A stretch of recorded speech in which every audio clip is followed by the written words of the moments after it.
see in my practice is the different levels of federal, state, and local forms that are being required to be filled out by each individual clinic, each individual social worker, caseworker, physician, so that if they're dealing with one, let's say an employee assistance program, you would have a certain set of forms for EAP-A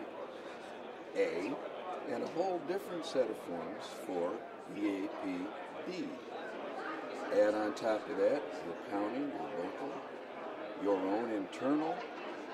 So what you have is a myriad of forms, and the idea to perhaps a young clinician is, which one do I use? Is there any universality, or is there any interoperability among these companies or the IT programs in your case?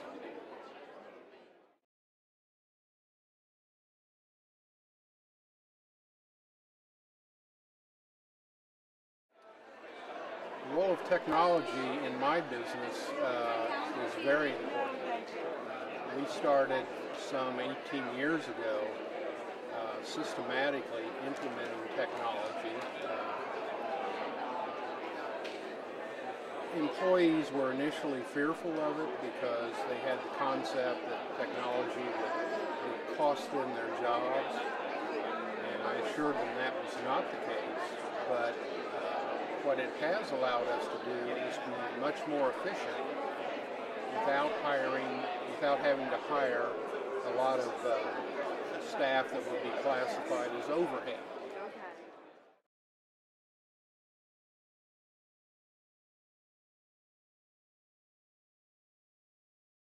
It's going to be the electronic record because everything else has been in place for so long.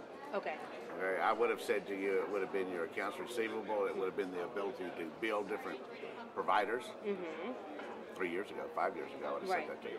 Today, it's going to be the electronic medical record to allow the clinician to be able to get the treatment plan, tied to the treatment plan, make sure the services they're providing are tied to the treatment plan, and then to be able to monitor your outcome. Right. From that to see whether the consumer is getting better and how much better and in what areas. Okay. So it is tracking outcomes and tracking and the speed and the ability for a clinician to do a therapy session and concurrently do the note at the same time. Exactly. Those flipping it notes around are and letting the consumer be able to see what you're typing.